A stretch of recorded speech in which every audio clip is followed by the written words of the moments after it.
প্রিয় দর্শক, স্বাগত জানাচ্ছি আগামীর বাংলাদেশ অনুষ্ঠানে। আশা করি আপনারা ভালো আছেন, সুস্থ আছেন। আমরা আজকে একটি গুরুত্বপূর্ণ বিষয় নিয়ে আলোচনা করব। আপনারা জানেন, আজ সন্ধ্যায় প্রধান উপদেষ্টা প্রফেসর ডক্টর মোহাম্মদ ইউনূস জাতির উদ্দেশ্যে ভাষণ দিয়েছেন। তিনি সেখানে অনেকগুলি গুরুত্বপূর্ণ বিষয় আলোকপাত করেছেন, এমনকি তিনি কিছু সিদ্ধান্তের কথাও জানিয়েছেন। সেই বিষয়গুলি নিয়ে আজকে আমাদের আলোচনা হবে। আমাদের সঙ্গে আজ দুজন অতিথি রয়েছেন। একজন হলেন দ্য মিরর এশিয়ার সম্পাদক, যে নিউজ পোর্টালটি জার্মানি থেকে প্রকাশিত হয়, তার সম্পাদক ডক্টর মারুফ মল্লিক। আর আছেন সবার পরিচিত মুখ, বিশিষ্ট সাংবাদিক, কলামিস্ট জনাব মাসুদ কামাল।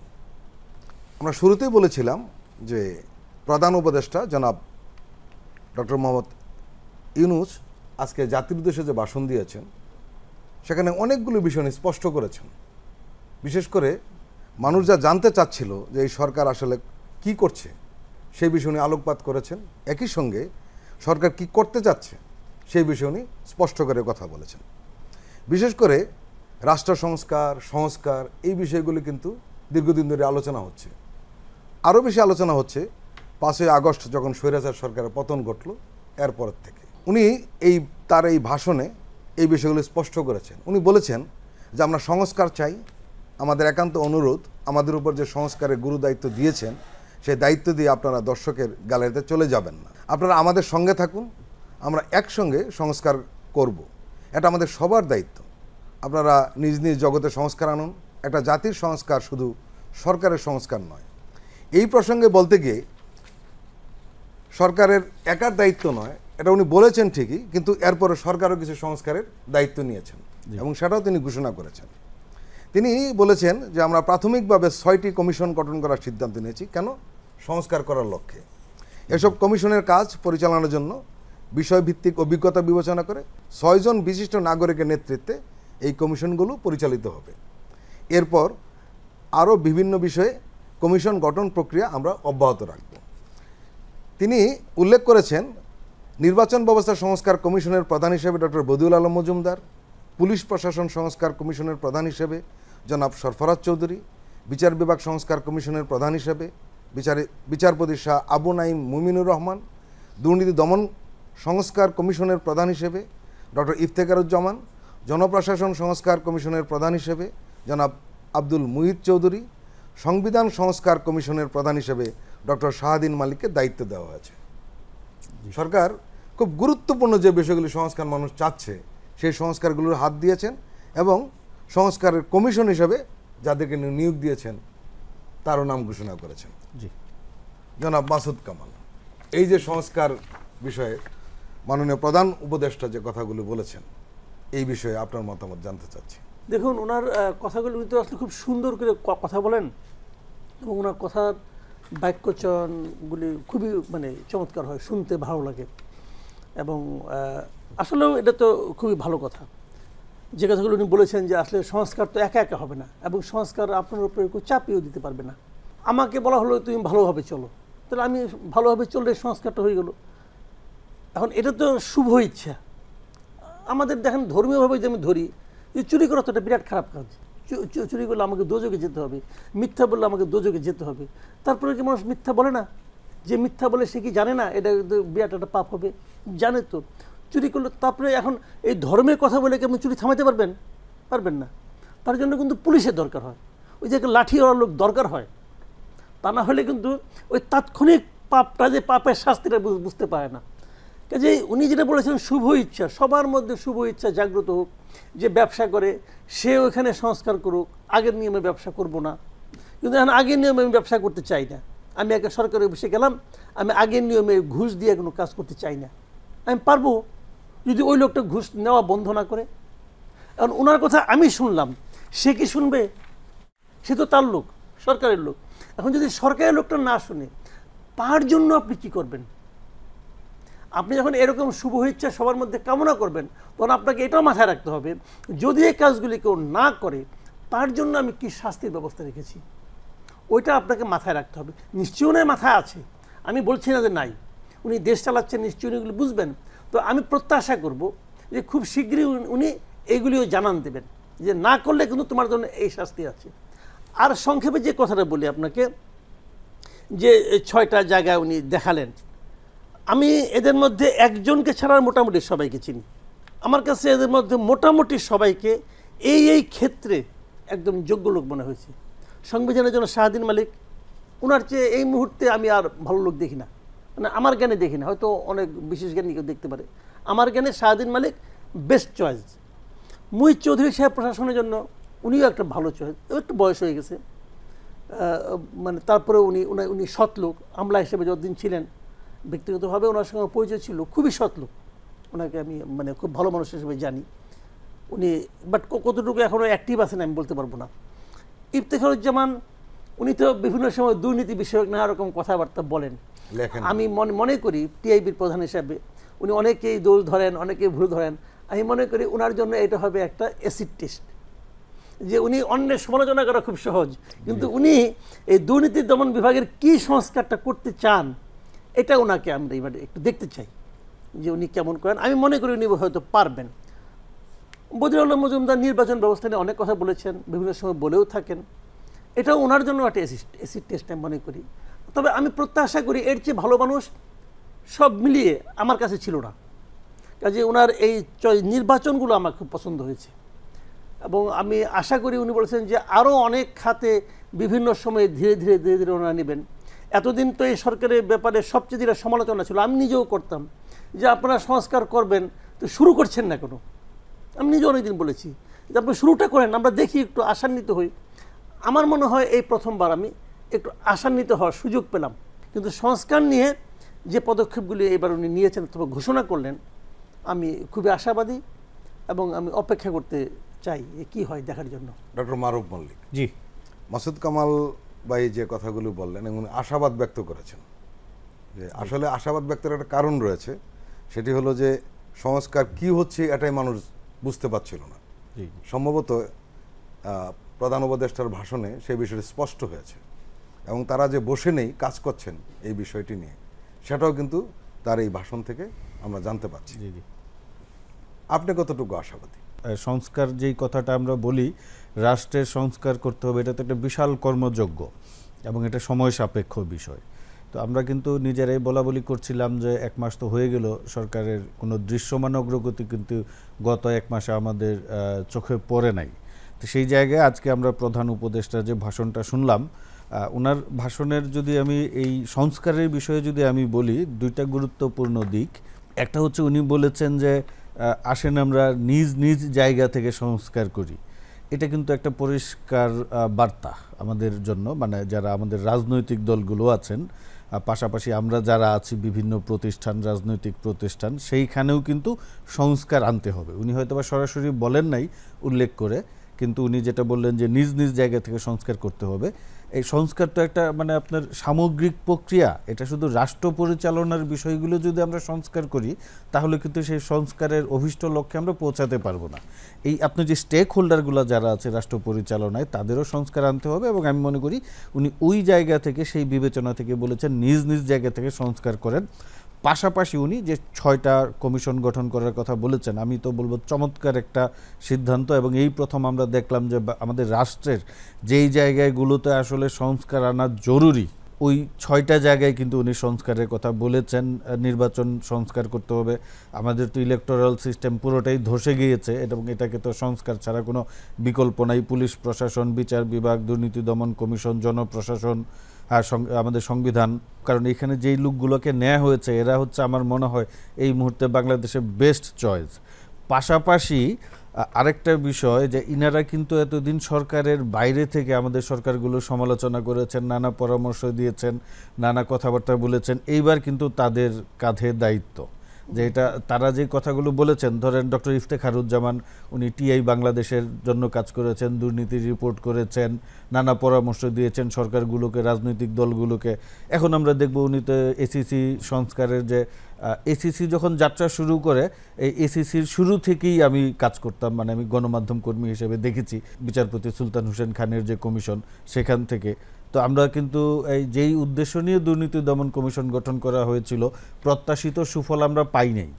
তো এই যে না পাওয়ার জায়গা থেকে ডক্টর ইফতেখারুজ্জামানের একটা সমালোচনা ছিল, তো উনি এখন কিভাবে সেটা সংস্কার করেন, কমিশনটাকে আরও কিভাবে ভালোভাবে দাঁড় করান, আমরা এখন তার জায়গাটা দেখব, তার যে দক্ষতা বা মানে তার যে চিন্তা ভাবনা কিভাবে প্রতিফলিত হয় সেটা দেখব। সংবিধান নিয়ে ডক্টর শাহদিন মালিক আছেন বা জনপ্রশাসনে মুহিত চৌধুরী আছেন, যারা আছেন মোটামুটি আমি মনে করি এটা একটা ভালো চমৎকার একটা উদ্যোগ হয়েছে এবং খুব দ্রুত আজকে সেটা প্রধান উপদেষ্টা বলে দিয়েছেন। এবং আমি মনে করি যে আমি এই কমিশন তো ফাংশনাল হয়ে যাবে উইদিন খুবই সংক্ষিপ্ত সময়ের মধ্যে, এবং ফাংশনাল হয়ে যাওয়ার পরে কিন্তু আমরা সংস্কারের বিষয়গুলো দেখতে পারবো দৃশ্যমান, এবং আমি মনে করি এটা দ্রুত করা উচিত। আর এই যে আপনার এই সরকার, আমাদের যে অন্তর্বর্তীকালীন সরকার আছে, এই সরকারকে নিয়ে আমি পুরোপুরি আশাবাদী। এটা তো একটা বিপ্লবী সরকার, জনগণ কিন্তু ছাত্র জনতা বিপ্লব করে তাদেরকে এখানে এনে বসিয়েছে, এটা একটা বিষয়। আর আরেকটা বিষয় আমি খুব আশাবাদী যে এইখানে যারা কাজ করছেন, এই সরকারে যারা কাজ করছেন, তারা কিন্তু দীর্ঘদিন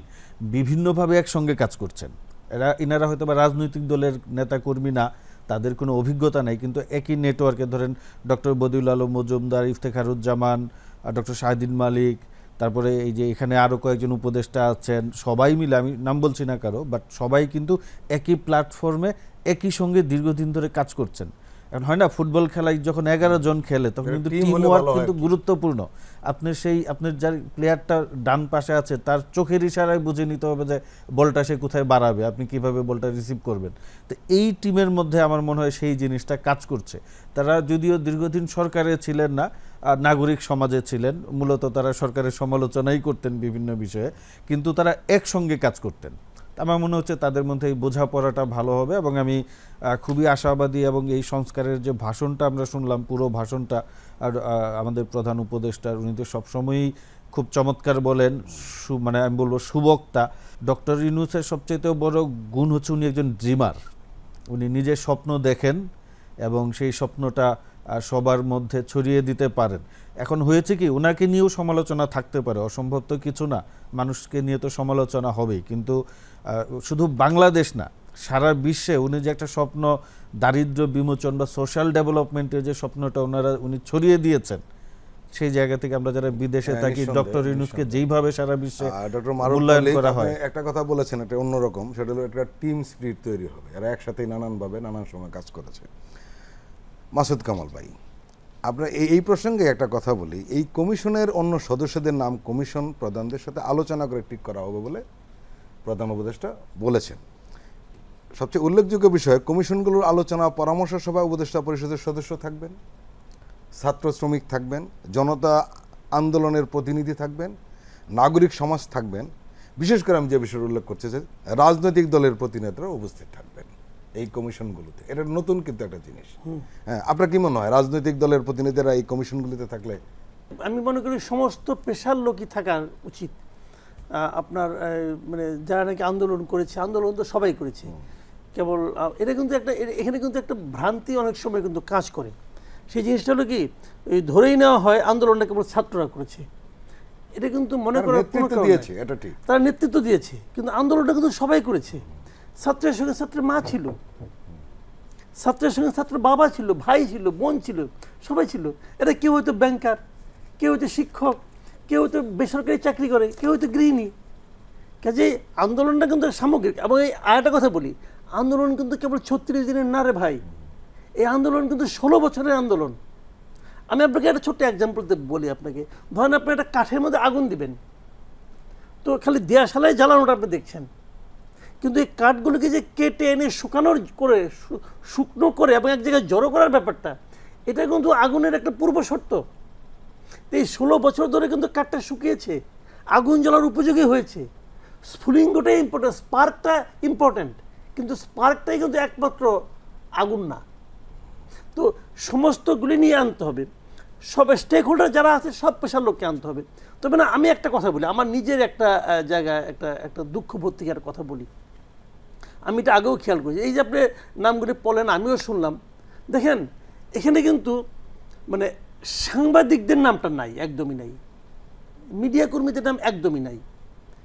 তারও যে বড় কথা, দেখেন আপনি, উনি যে এত বড় একটা উপদেষ্টা পরিষদ করেছেন, এখানে কিন্তু কোনো মিডিয়া কর্মী নাই, কোনো সাংবাদিক নেই, মিডিয়ার কোনো প্রতিনিধিত্ব নাই। কিন্তু আমি ইউনূস সাহেবের ব্যাপারটা আগেও খেয়াল করেছি, উনি আমাদের মানে জাতীয় মিডিয়াকে উনি যখন উনি ব্যাংকার ছিলেন উনি কিন্তু খুব একটা গুরুত্ব দিতেন না এবং তাদেরকে ইন্টারভিউ দিতেন না। হয়তো উনি মিডিয়াদের ব্যাপারে ওনার মধ্যে একটা বিটার এক্সপিরিয়েন্স কাজ করতে পারে, পাস্ট এক্সপিরিয়েন্স, আমি জানি না। সাম্প্রতিককালে তো উনি মানে ভয়াবহ বিটার এক্সপেরিয়েন্স হয়েছে ওনার। সেটা হোক না, সেটা অন্য ব্যাপার। যেভাবে তাকে ট্রিট করা হয়েছে কিছু কিছু সেগুলো মিডিয়া হয়েছে, হতে পারে ভয়ঙ্কর রকমের। আপনি তো যখন দেশ চালাবেন তখন আপনার ব্যক্তিগত রাগ, ক্ষোভ, দুঃখ এর ঊর্ধ্বে আপনাকে উঠতে হবে ভাই, এর ঊর্ধ্বে আপনাকে উঠতে হবে। কিন্তু আপনি কি স্বীকার করবেন না মাসুদ ভাই যে আমাদের দেশের মিডিয়া আসলে স্বৈরাচারের সহযোগী হিসেবে কাজ করেছে? আমাদের দেশের কোন সেক্টরটা স্বৈরাচারের সহযোগী হিসেবে কাজ করে নাই বলেন আপনি? কে কাজ করে নাই? 85 জন সচিব ছিল, 85 বেবি সংখ্যাটা। এই 85 জন সচিবের একজন লোকে কি আমাদের এই আন্দোলনের সঙ্গে ছিল? একজন লোক, সিঙ্গেল বলেন। আমি মিডিয়ার মধ্যে কমপক্ষে 10 জন লোক দেখাইতে পারবো। সেই সচিব নেই, যে সচিব গত 16 বছর এই স্বৈরাচারী হাসিনা সরকারকে সাপোর্ট দিয়ে আসছে, তাদের উপর নির্ভর করে আপনি দেশ চালানোর সাহস পাচ্ছেন। আর আপনি একজন মিডিয়ার লোককে আপনি উপদেষ্টা নেওয়ার মতো সাহস পেলেন না, অথবা আপনি এদেরকে এতটাই মানে অপছন্দ করছেন। ঠিক না, এটা আমি পছন্দ করি নাই। আমি মিডিয়া কর্মী না হলেও পছন্দ করতাম না, কারণ আপনাদের প্রতিনিধিত্বের ব্যাপার আছে। কিন্তু এখন ওনার নিশ্চয় ব্যাখ্যা, কি ব্যাখ্যা আমি যাই না। অথচ আপনি কি এদের এই একজন উপদেষ্টাকে আপনি রাখেন নাই মিডিয়াকে করার জন্য, দেখভাল করার জন্য? কন্ট্রোলের কথা বলছি না আমি, দেখভাল করার জন্য, মিডিয়ার ভালো মন্দ বোঝার জন্য। তো সেই মিডিয়া লোকটা কই? একজন প্রতিনিধি রাখতে পারলেন না আপনি, একজন লোক আপনার চোখে ভালো বললো না। এখানেও যেখানে আলোচনা যেখানে যাদের সঙ্গে করবেন আপনি, যাদের রাখবেন, মিডিয়ার নাম উল্লেখ করে নেই। আমি মনে করি জিনিসটা, দেখেন আপনি যখন সংস্কার করবেন সবার মধ্যে করবেন, যখন সংস্কারের প্রত্যাশা করবেন সবার কাছ থেকে সাহায্য প্রত্যাশা করবেন। তো এদের কাছে আপনি সাহায্যও চাচ্ছেন না, এদেরকে সঙ্গেও রাখছেন না, এদেরকে ছাড়া চলতে পারবেন? মারুফ মল্লিক জি, অনেকেই জাতীয় সরকারের একটা কনসেপ্টের ব্যাপারে বারবার বলতেছিল, কেউ কেউ এটাও বলছিল যে এই অন্তর্বর্তীকালীন সরকার না হয়ে যদি জাতীয় সরকার হতো তাহলে হয়তো আরো ভালো হতো। কারো কারো মত, এক একজন এক এক মত দিতে পারে।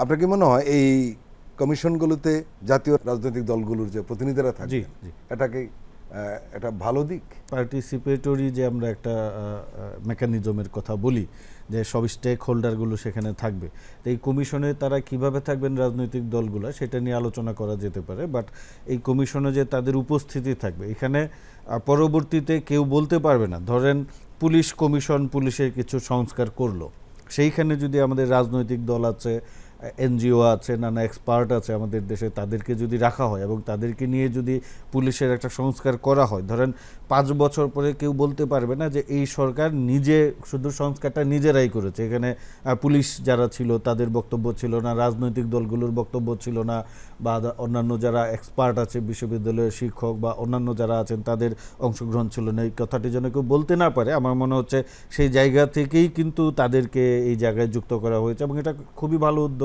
আমরা যেটি স্টেক হোল্ডাররা থাকবে, কথাবার্তা বলবে, ইন্টারাকশন হবে, তাদের মতামত থাকবে, তারা বিরোধিতা করবে। গণতন্ত্রতে এটাই হবে। ধরেন কি পশ্চিমা গণতন্ত্রের যে মডেলের আমরা কথা বলি, সেখানে শুধু পার্লামেন্টেই কিন্তু রাজনৈতিক দল বা ধরেন বিরোধী দলের ডিবেট হয় না। স্থানীয় পর্যায়ে আপনি যদি সিটি কর্পোরেশন এলাকায় একটা নতুন স্থাপনা নির্মাণ করতে চান, এমন যদি পার্ক বা রাস্তার পাশের গাছ কাটতে চান, সেটা নিয়ে কিন্তু স্থানীয় অধিবাসীদের সঙ্গে স্থানীয় সরকারের একটা পাবলিক হিয়ারিং হয়, সেখানে 2-3 মাস তর্ক বিতর্ক হয়, তারপরে তারা সিদ্ধান্ত নেয় যে না এই ভবনটা আমরা এখানে করব কি, এই গাছটা কেটে ফেলবো বা এখানে গাছটা লাগাবো। তো সেই জায়গা থেকে আমি বলবো যে খুবই ভালো একটা উদ্যোগ। প্রিয় দর্শক, আমরা একটু বিরতিতে যাচ্ছি, শিগগিরই ফিরছি, আপনারা আমাদের সঙ্গেই থাকুন।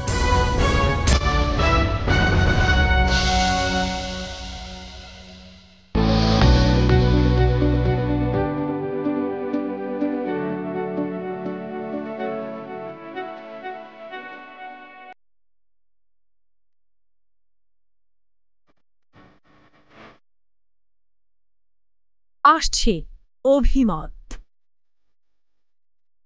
চোখ রাখুন বিটিভির পর্দায়।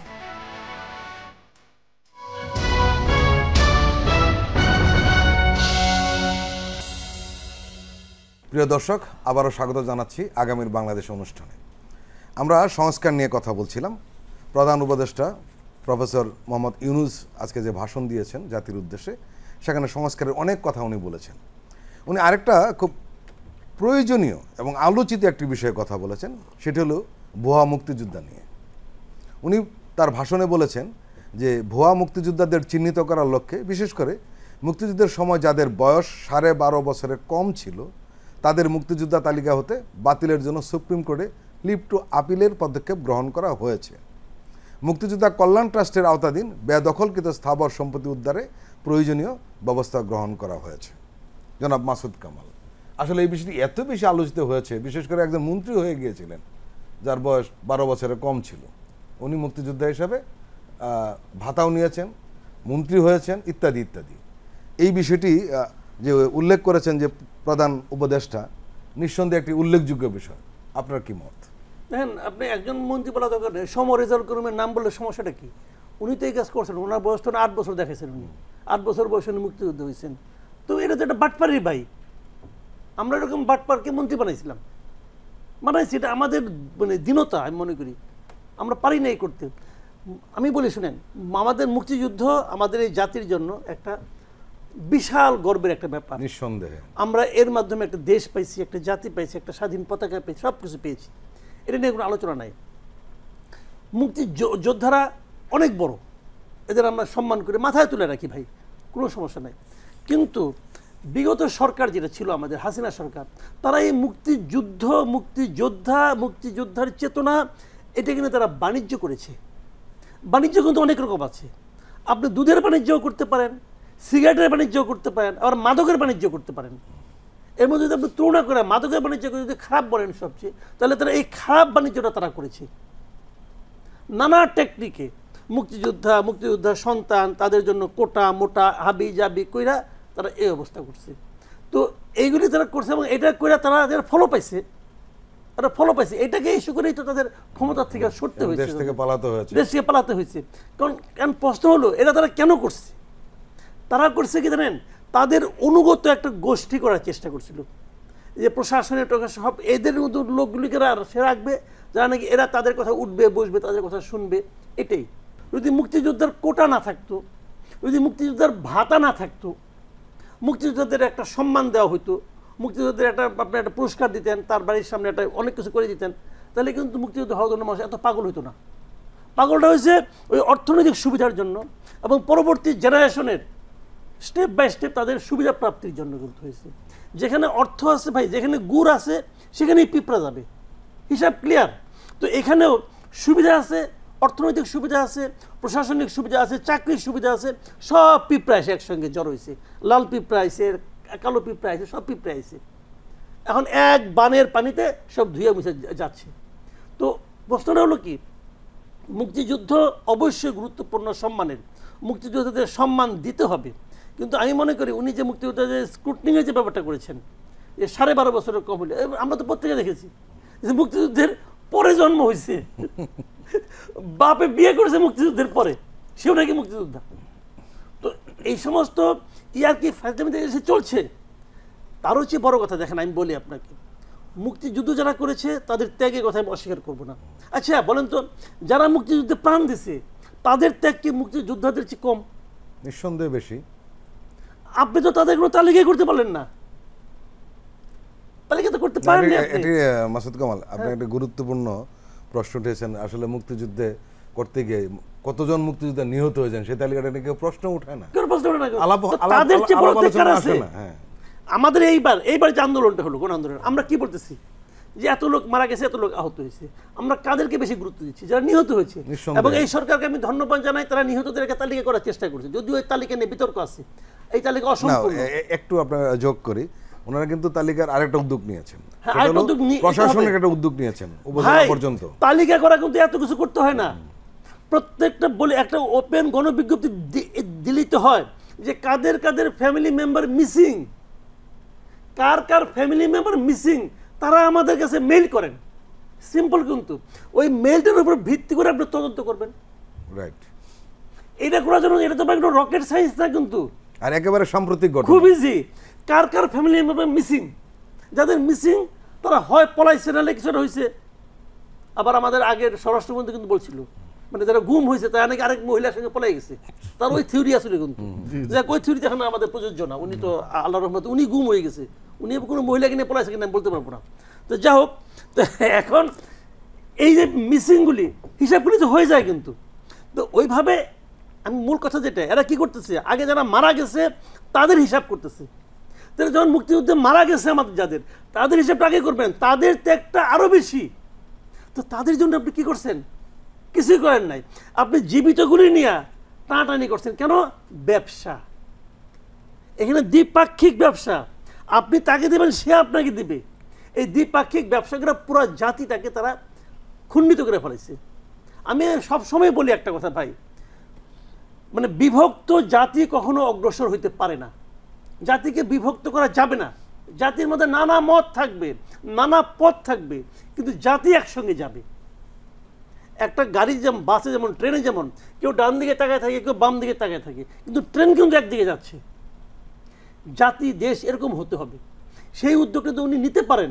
এটা প্রথম কাজটা কি হবে, যে মুক্তিযোদ্ধাদের যে তালিকার একটাই করছেন যে 12.5 বছরের কম। আসলে ভাই 12.5 বছরের কম একটা রাইফেল লোক উঁচা করতে পারবে? বলবেন যে সে সহায়তা করছে।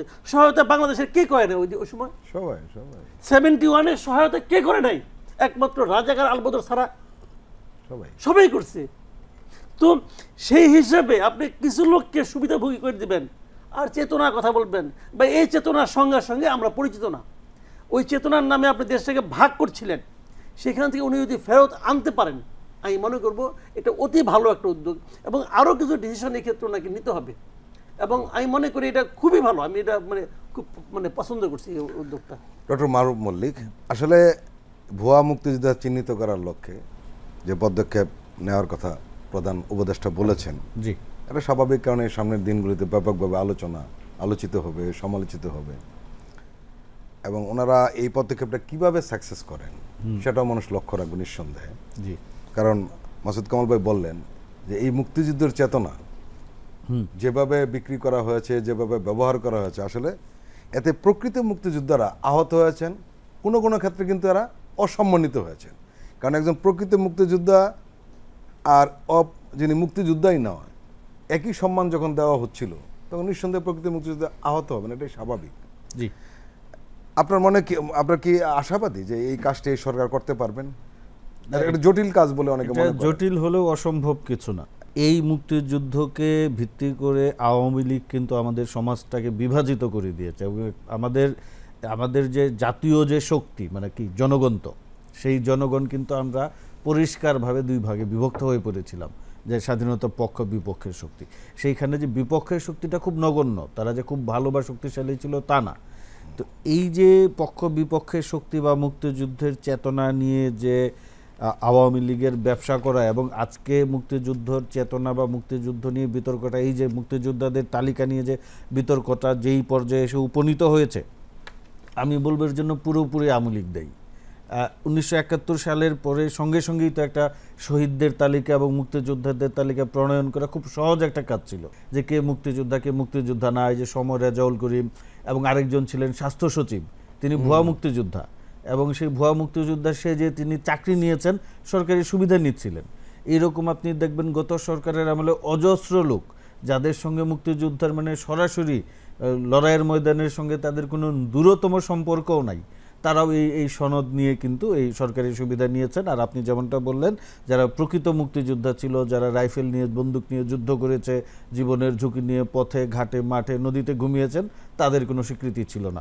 তো সেই জায়গায় থেকে আমি মনে করি সরকার যে উদ্যোগটা নিয়েছে এটা খুবই ভালো উদ্যোগ, এবং এটা অবশ্যই সম্ভব না কেন।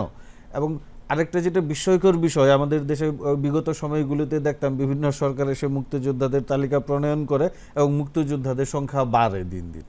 হিসাবে তো মুক্তিযোদ্ধাদের ধরেন কমার কথা। 1971 সালে আমাদের যতজন মুক্তিযোদ্ধা ছিল, 2024 সালে এসে তো কমবে ভাতাপ্রাপ্ত মুক্তিযোদ্ধা বা সুবিধাপ্রাপ্ত মুক্তিযোদ্ধাদের সংখ্যা, কিন্তু বিস্ময়করভাবে কমে, এবং সেটা দ্বিগুণ কয়েক গুণ কমে বেড়ে যায়।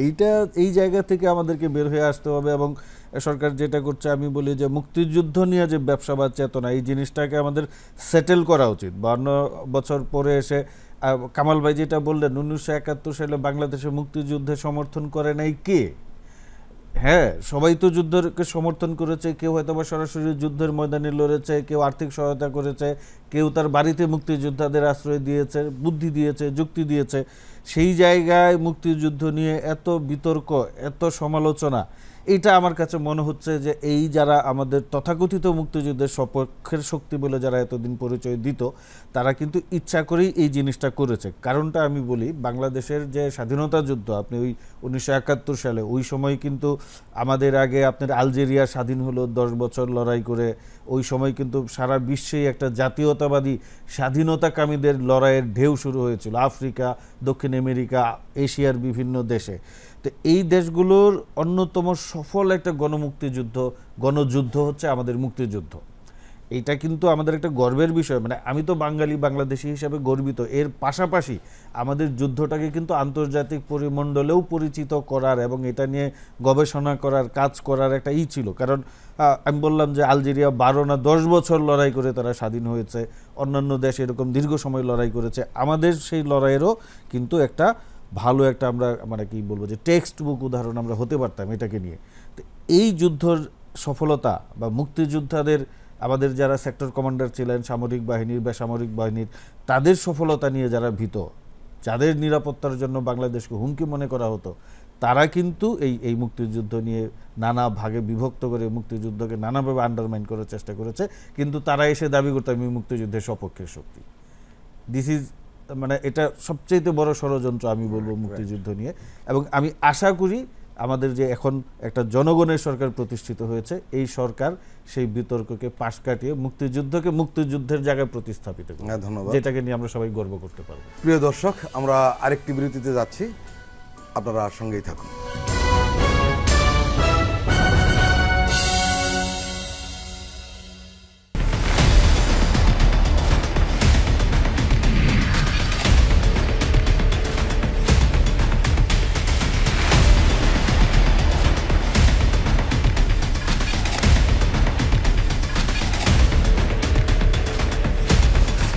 নিপীড়নের গল্প, প্রযোজনা মোহাম্মদ হাসান রিয়াদ ও গোলাম মোর্শেদ।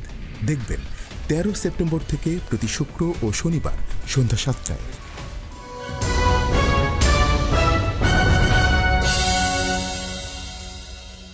প্রিয় দর্শক, আবারও স্বাগত জানাচ্ছি আগামীর বাংলাদেশ অনুষ্ঠানে। আমরা এখন কথা বলবো সাংবাদিক মাসুদ কামাল ভাইয়ের সঙ্গে। আপনি নিশ্চয়ই ভাষণটা শুনেছেন এবং সেখানে কিন্তু উনি একটি কথা বলেছেন মিডিয়া রিলেটেড ব্যাপার নিয়ে, যেটা আমরা যারা সংবাদকর্মী দীর্ঘদিন ধরে আমাদের একটা আকাঙ্ক্ষা ছিল এই বিষয়গুলো সমাধান করার জন্য। কোন বিষয়গুলো সেটা উনি উল্লেখ করেছেন তার ভাষণে স্পষ্ট করে। উনি বলেছেন, আমি আপনাকে পড়ে শোনাই। জি প্লিজ। সন্ত্রাস দমন আইন ও ডিজিটাল সাইবার নিরাপত্তা আইনে দায়েরকৃত মিথ্যা ও হয়রানিমূলক মামলাগুলো প্রত্যাহার করা হচ্ছে।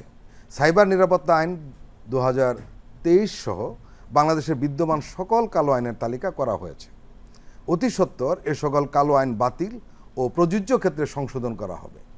সাংবাদিক সাগর রুনি হত্যাকাণ্ড সহ বহুল আলোচিত 5টি হত্যাকাণ্ডের তদন্ত ও বিচার অগ্রাধিকার ভিত্তিতে ও দ্রুততম সময়ে নিষ্পত্তির জন্য সহায়তা প্রদান করা হচ্ছে। আসলে সংবাদকর্মীদের, গণমাধ্যম কর্মীদের দীর্ঘদিনের যে দাবি ছিল এবং যেটা নিয়ে অনেকেই লড়াই করেছেন, আপনারা বিভিন্ন টক শোতে নিয়ে কথা বলেছেন, এই বিষয়গুলো উনি স্পষ্ট করেছেন। এখন এই বিষয়ে আপনার মতামতটা জানতে চাই। না, এটা তো আসলে আমাদের, মানে আমি ওই যে মোটা দাগে অনেক কিছুই বলেছেন উনি, মোটা দাগে দুটো পয়েন্ট ধরি। এক হলো সাইবার নিরাপত্তায়, ভাই এটার সমর্থন করেছে কেউ, এমন একজন লোক সরকারের মন্ত্রী ছাড়া আমি তো দেখি নাই। সবাই বলছে কিন্তু, এবং যে নাকি মানে অনেকে চুপচাপ ছিল, হয়তো বলতে লজ্জা পাইছে, যেটা পক্ষে বলা যায় না আসলে। এবং সরকারের মন্ত্রীরাও বলছে যে কিছু আছে, তবে এটা অপপ্রয়োগ করা হবে না। তো এইভাবে বলে পার পেয়েছে। মানে একটা কালো আইন এতটাই কালো ছিল যে এটা যে মানে আপনি কোনোভাবে বইলে যেটাকে পার করবেন তাও পারবেন না। এটাই আপনি মাথায় রাখবেন। এই আইনটা যখন প্রথম যখন সংসদে উঠেছিল কিন্তু মোস্তফা জব্বার সাহেব তখন ছিলেন উনি, এবং উনি বলেছিলেন এমন একটা আইন আমরা করতে যাচ্ছি সারা দুনিয়া এটা যেন গর্ব করবে। এখন সারা দুনিয়া কি গর্ব করছে উনি বলতে পারবেন?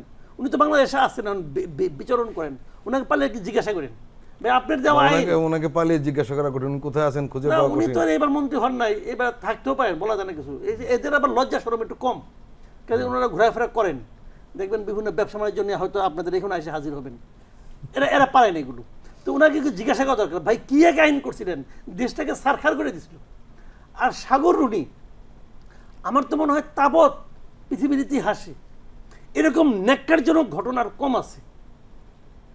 মানে একটা এরকম একটা যে একটা স্বরাষ্ট্রমন্ত্রী বলল যে 48 ঘন্টার মধ্যে এটা সমাধান করে ফেলাবে, আর 112 বার এটার তদন্ত রিপোর্ট খেলে পিছাইছে, মানে তদন্ত রিপোর্টই জমা দিতে পারে নাই।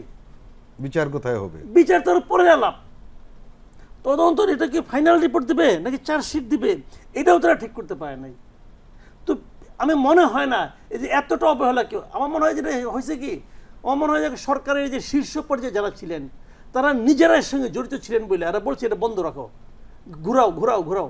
কিন্তু এটার মাধ্যমে টোটাল বিচার ব্যবস্থাকে, টোটাল আইন শৃঙ্খলা পরিস্থিতিকে যে কতটা অপমান করা হয়েছে এর ইতিহাস আর নাই। মাসুদ ভাই, এই ঘটনাটি কিন্তু আইন শৃঙ্খলা এবং বিচার বিভাগের যে কি পরিমাণ অবনতি হয়েছিল তার কিন্তু একটা নজির হিসাবে চিহ্নিত করা, জ্বলন্ত প্রমাণ ভাই, এটা হয় না, সবাই এটাকে উদাহরণ হিসাবে সামনে নিয়ে আসে। তবে এখানে আরেকটা কথা আমি বলি আপনাকে, আপনি যদিও বলেন নাই কিন্তু উপদেষ্টার ভাষণে আমরা দেখেছি উনি বলেছেন যে গণমাধ্যমের স্বাধীনতার কথা উনি বলেছেন, যে গণমাধ্যমের স্বাধীনতা ওনার বলেছেন যে এটা নিশ্চিত করা হবে এবং করা হয়েছেও।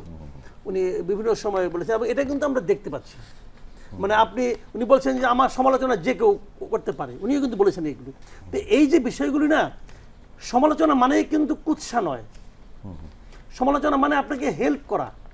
আপনি মানুষ তো ভাই, আপনি তো ফেরেশতা না যে আপনার ভুল হবে না।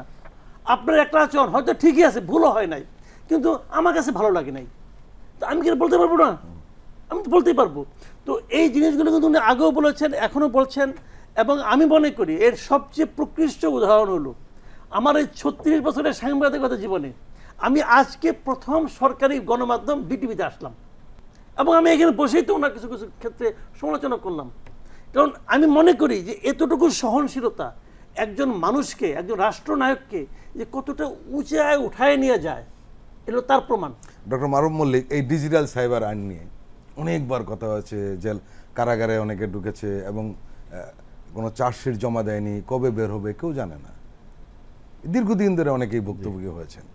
এখন এটা বাতিলের উদ্যোগ নিচ্ছে সরকার, এবং এটা নিঃসন্দেহে গণমাধ্যম কর্মীদের জন্য একটি ভালো খবর। আপনার কি মনে হয়? এটা শুধু গণমাধ্যম কর্মী না, এটা হচ্ছে সারা দেশের মানুষের জন্য ভালো খবর। এই রকম ভীতিকর আইন, এটা ধরেন যারা শুধু দেশের এই বাংলাদেশের ভিতরে ছিলেন তাই না, যারা দেশের বাইরে ছিলেন, কথাবার্তা আমরা যারা বলতাম, তাদের জন্য এটা একটা ভয়ের কারণ ছিল। দেখা গেলো আমি একটা বাইরে থেকে লেখা লিখেছি, সেখানে আপনি একটা কমেন্ট করেছেন বা লাইক দিয়েছেন, আপনাকে এসে ধরে নিয়ে যাচ্ছে। কিন্তু এটা শুধু গণমাধ্যম কর্মীদের ক্ষেত্রে প্রযোজ্য না, কে কোথায় কার ছবিতে লাইক দিয়েছে বা বিকৃত করেছে, সমালোচনা করেছে, আপনি একদম সরাসরি জেলে, এবং সেখানে কোনো জামিন হচ্ছে না, তার পরিবারের লোকজনদেরকে নির্যাতন করা হচ্ছে, দমন করা হচ্ছে। তো সেই জায়গায় আমি বলবো যে এটা তো একটা বহুল আকাঙ্ক্ষিত বিষয়, এবং সরকারের এটা যে করেছে এই জন্য আমরা সরকারকে ধন্যবাদ দিচ্ছি যে সরকার এটা বাতিল করতে যাচ্ছে। পাশাপাশি আপনার হচ্ছে যে এই ড্রাকোনিয়ান ল, এটা ছাড়াও যে সন্ত্রাসবাদ বিরোধী যেটা বললেন, নির্বিচারে মানুষ মারা হয়েছে বাংলাদেশে এই সন্ত্রাস দমনের নামে। যে কোনো সন্ত্রাসী বা অপরাধী অবশ্যই বিচারের মুখোমুখি হবে, কিন্তু তার মানে তো এই না যে আপনি তাকে বাড়ি ঘেরাও করে সেখানে সন্ত্রাসীরা জড়ো হয়েছে আপনি মেরে ফেলবেন, এটা তো কোনো কথা হতে পারে না। কিন্তু এই যে, এবং আজকে প্রধান উপদেষ্টা যেটা বললেন যে শুধু এই দুইটা আইনই না, পাশাপাশি আরও যতগুলো কালো আইন আছে সেগুলো বাতিল বা সংশোধন করা হবে। এটাই তো একটা রাষ্ট্রের কাজ, এটাই তো একটা গণপ্রতিনিধিত্বশীল এবং জনবান্ধব সরকারের কাজ। তো এটাই জনবান্ধব সরকারের কাজ, তো আপনাকে ভয় দেখানো না, ভীতি সঞ্চার করা না জনমনে। কিন্তু বিগত যে আওয়ামী লীগ সরকার, এরা তো ভীতি সঞ্চার করেছে, এবং মানুষের মধ্যে ধরেন ভয়, এক ধরনের কি বলবো যে সবসময় আপনি ভয়ে আছেন, কি বলবো একটা আছে না, আমরা যে বিভিন্ন ফেসিস্ট সরকারের ঘটনা শুনেছি, হিটলার বা মুসলিনি বা আমরা এই গাদ্দাফি, সাদ্দাম হুসেনের রাষ্ট্রের যে বিবরণ শুনেছি, যে মানুষ কথা বলতে ভয় পায়, দেয়ালেরও কান আছে। আপনি ক্যাফেতে বসে আলাপ করছেন, বাশার আল আসাদ, হাফিজ আল আসাদের সমালোচনা করছেন দামাস্কাসের ক্যাফেতে বসে, ওখান থেকে আপনাকে আর খুঁজে পাওয়া যায় নাই, আপনি হারিয়ে গেছেন। এখন আমরা মিশরে শুনি, ইজিপ্টে সিসির কোনো সমালোচনা করা যায় না, করলে নিখোঁজ হয়ে যাবেন। বাংলাদেশে তো তাই হয়েছে। তা আমি মনে করি বাংলাদেশের মানুষ এখানে একটা দম ফেলানোর সুযোগ পেয়েছে, এবং এটা একটা খুবই ভালো উদ্যোগ, এবং এটা জনগণ আমি মনে করি ভালোভাবেই গ্রহণ করবে। মাসুদ কামাল ভাই, আপনি সংবাদ মাধ্যমের কথা বলছে, মানে ওই সময় উল্লেখ করেছিলেন, এই বিষয়ে কিন্তু প্রধান উপদেষ্টা তার ভাষণে স্পষ্ট কিছু কথা বলেছেন, আমি একটু পড়ে শুনাই। জি প্লিজ প্লিজ। উনি বলেছেন যে সংবাদ মাধ্যম ও মত প্রকাশের পূর্ণ স্বাধীনতা ইতিমধ্যে নিশ্চিত করা হয়েছে। আমরা সবাইকে বলে দিয়েছি আপনারা মন খুলে আমাদের সমালোচনা করতে পারেন। আমরা সবার মতামতের প্রতি শ্রদ্ধাশীল। মিডিয়া যাতে কোনো রকম বাধা বিপত্তি ছাড়া নির্বিঘ্নে তাদের কাজ করতে পারে সেজন্য একটি মিডিয়া কমিশন গঠন সরকারের সক্রিয় বিবেচনা দিন। আরও যেসব কমিশন সরকার সহ অন্য সবাইকে জবাবদিহিতার আওতা আনতে পারে আমরা তাদের পুনর্গঠন ও সংস্কারের উদ্যোগ নিয়েছি, যাতে তারা আরও শক্তিশালী হয়, জনকল্যাণে কাজ করে। এর মানে এখানে উনি তো বলেছেন যে তার এই সরকারের দৃষ্টিভঙ্গি কী, একই সঙ্গে উনি একটা নতুন খবর দিয়েছেন যে মিডিয়া যাতে কোনো রকম বাধা বিপত্তি ছাড়া কাজ করতে পারে সেজন্য একটা মিডিয়া কমিশন গঠন করার বিবেচনা করছে সরকার। জি, এটা দেখেন, আমি কথাটা আগে আমি বলে ফেলেছি কিছুটা, কিন্তু এটা কিন্তু এই সরকার আসার পর আমার কাছে মনে হয়েছে যে ওনারা এটা এই যে কথাটা বলছেন, এই কথা কিন্তু আওয়ামী লীগ সরকার বলতো, সব সরকার এই কথাগুলো কিন্তু বলে, কিন্তু বলার সময় একটু পার্থক্য আছে। একটু পার্থক্যটা কি, তারা বলতো কিন্তু মিন করতো না। আর সমালোচনা বললেই বলতো কি, গঠনমূলক সমালোচনা করেন। আর গঠনমূলক সমালোচনা শব্দটার অর্থটা আসলে কি, এটা বা প্রাইম মিনিস্টার নিজে সরেজমিনে, আগের প্রাইম মিনিস্টার আর কি, সরেজমিনে তার প্রেস কনফারেন্সে দেখাই দিতেন যে গঠনমূলক কাহাকে বলে। মানে তৈলমর্দন আর গঠনমূলক এই দুটো সমার্থক হয়ে গেছিল তখন। এখন এই সময় তো তা হচ্ছে না বলে আমি এখন পর্যন্ত আমার কাছে তাই মনে হচ্ছে। কারণ আমরা বিভিন্ন সময় দেখেছি যে এই সরকারের সমালোচনাগুলি তারা গ্রহণ করছেন, এবং আমি অনেক সমালোচনা করেছি, দেখছি তারপরে দিন তারা এটা অ্যাকশন নিয়ে গেছে।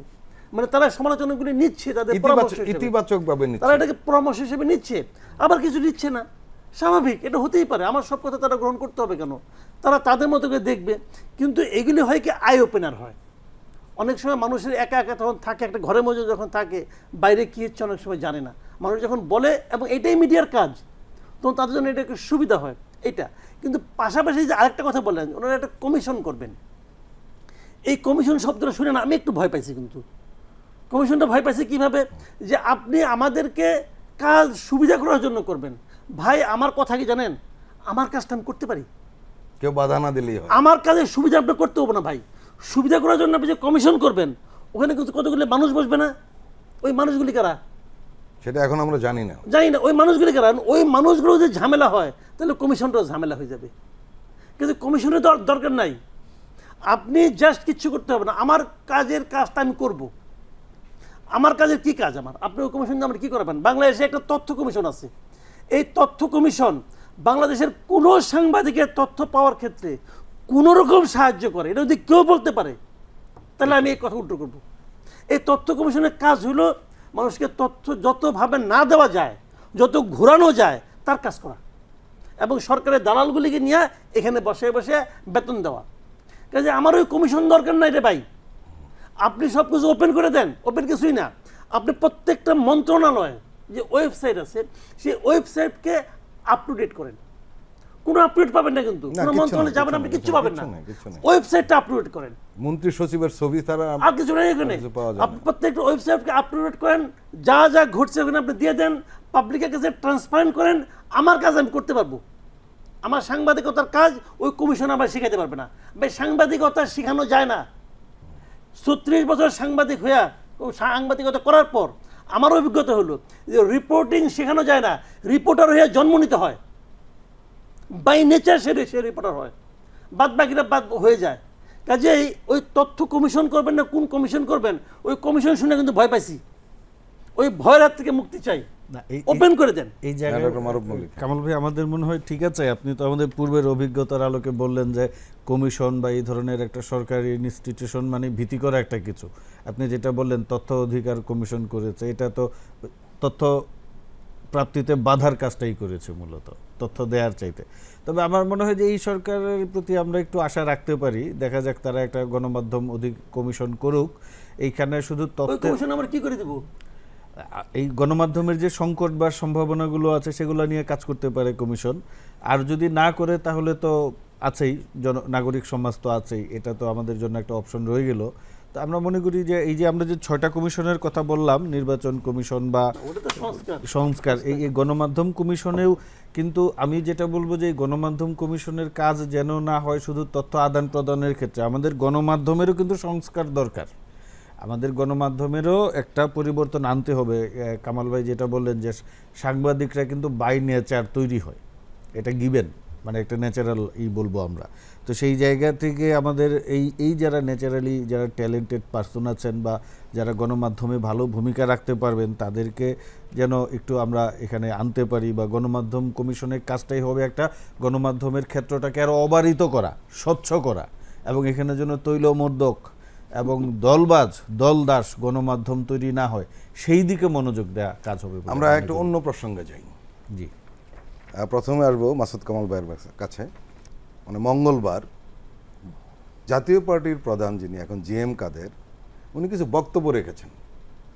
সে বক্তব্যগুলো উনি বলতে চেয়েছেন যে উনাদের তেমন কোনো দোষ নেই, সব দোষ আওয়ামী লীগের, এ কথা বলেছেন উনি। এক জায়গায় বলেছেন যে 2024 সালে নির্বাচন আমরা বর্জন করতে চেয়েছিলাম, আমাদের বাধ্য করা হয় নির্বাচনে যেতে, এটা সবাই জানে। জাতীয় পার্টিকে আওয়ামী লীগ জোর করে নির্বাচনে নিয়েছে, এতে জাতীয় পার্টি মারাত্মকভাবে ক্ষতিগ্রস্ত হয়েছে, এই যে তার বক্তব্য। ওনার বক্তব্যের একটা অংশ ঠিক, সে অংশটা শেষে বলছে না এতে জাতীয় পার্টি মারাত্মকভাবে ক্ষতিগ্রস্ত হয়েছে, এই বাক্যটুকু ঠিক আছে। আর আগেরটুকু হলো যে আমাকে জোর করে নিয়ে গেছে। ভাই জোর করে নেওয়া কি সম্ভব? তাহলে বিএনপিকে নিতে পারলো না কেন? বিএনপি তো একটা পলিটিক্যাল পার্টি, বিএনপিকে কেন নিতে পারলো না? বলতো না বিএনপি অনেক বড় পার্টি, তাকে নিতে পারে না। আচ্ছা ঠিক আছে, ইসলামী আন্দোলনকে নিতে পারলো না কেন? হাত পাখা মার্কা ছোট পার্টি, ওটা নিতে পারলো না কেন? তাহলে তো নেওয়া সম্ভব হয় নাই। তো এটা হলো কি জিনিস জানেন, ওই যে ফুসটাইয়া ঘরের বড় বাইকে নিয়ে গেছে, তো ফুসটানো, তো যে ফুসটাবে তার কাজ ফুসটানো, আপনি বাইরে গেলেন কেন ভাই?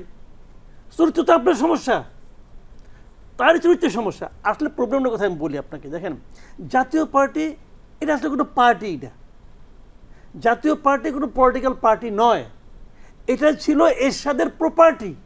মানুষ মারা গেলে পরে আপনি কি করবেন? আমি যখন মারা যাবো তখন আমি কী করবো? আমার প্রপার্টির আমি কিছু উত্তরাধিকার নিয়োগ করে দেবো, আমার পোলা হবে প্রপার্টির মালিক, আমার বউ হবে, অথবা আমার ভাই হবে, আমি যাওয়ার সময় একটা দানপত্র লিখে দিয়ে যাবো। এখানে কিন্তু তাই হয়েছে। এরশাদ সাহেব যখন নাকি একদম মৃত্যু দ্বার প্রান্তে কাঁপতে কাঁপতে একদিন আসলো, আয়সা নিয়ে বললো যে হ্যাঁ সে লিখে দিতে পার্টি তার বাইকে প্রপার্টি। স্যার এটা কি? এটা তো পলিটিক্যাল পার্টি না। কাজে যেটা নিয়ে পলিটিক্যাল পার্টিই না, সেটার কাছ থেকে আপনি রাজনৈতিক চরিত্র আশা করবেন কেন?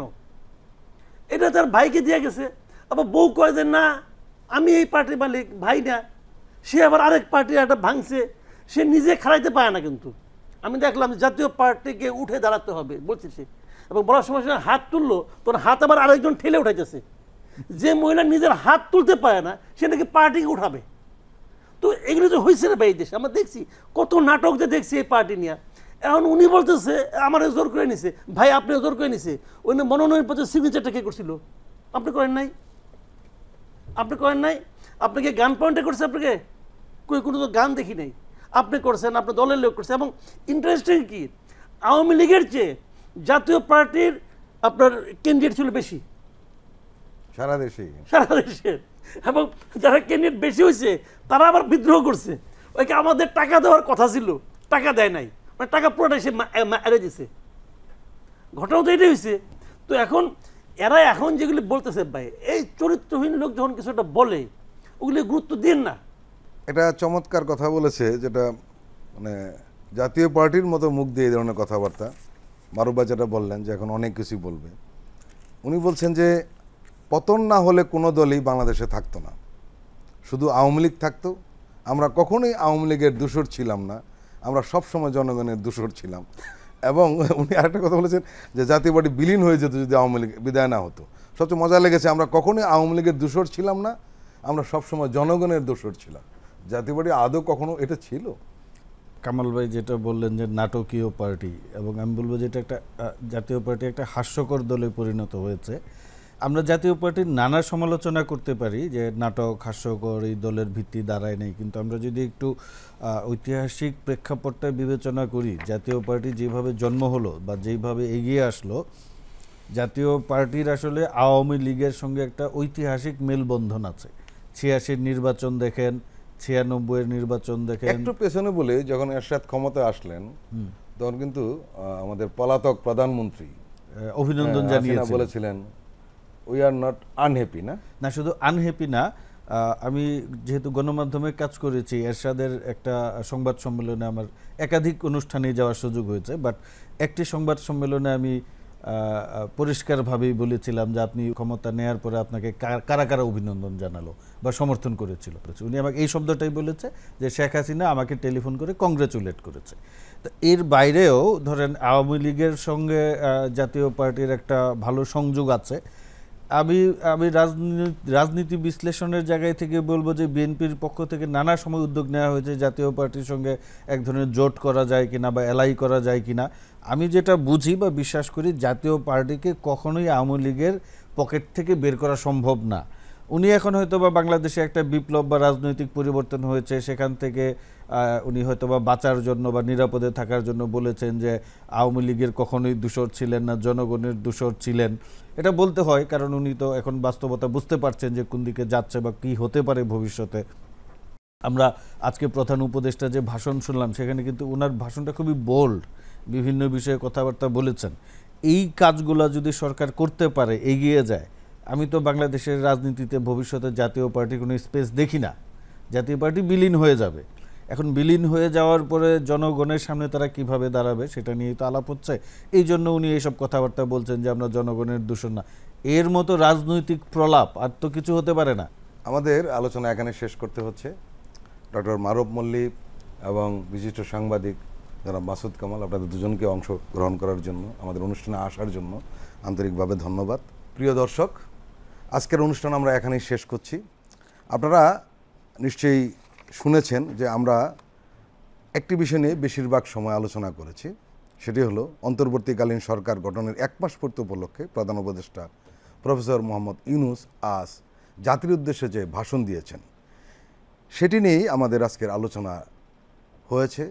এবং এমন কিছু বিষয় নিয়ে আমরা এখানে কথা বলেছি যেগুলো মানুষের আগ্রহ রয়েছে, মিডিয়া কর্মীদের আগ্রহ রয়েছে। বিশেষ করে এই সরকার ক্ষমতা আসার পরে সংস্কার নিয়ে নানান ধরনের কথা হচ্ছে। সেই কী ধরনের সংস্কার উনি নিচ্ছেন বা নিতে যাচ্ছেন এই বিষয়ে স্পষ্ট হচ্ছিল না এতদিন, কিন্তু আজকের জাতির উদ্দেশ্যে দেওয়া তার ভাষণে এই বিষয়ে স্পষ্ট হয়েছে। এমন কিছু বিষয়ে উনি সংস্কারের কথা বলেছেন যেগুলো আসলে মানুষ একান্তভাবে চাইছিল। মানুষ দেখছিল এই বিষয়গুলো সংস্কার না করলে আসলে তাদের যে কাঙ্ক্ষিত স্বপ্ন সেটি পূরণ হচ্ছিল না। আমাদের একজন আলোচক বলেছেন, প্রফেসর ডক্টর মোহাম্মদ ইউনূস একজন স্বপ্নবাজ মানুষ, উনি স্বপ্ন দেখতে জানেন, দেখাতে জানেন। সম্ভবত ওনার এই ভাষণে সেই স্বপ্নের খানিকটা প্রতিফলন হয়েছে। আপনাদের সবাইকে ধন্যবাদ। আপনারা ভালো থাকুন, সুস্থ থাকুন। খোদা হাফেজ।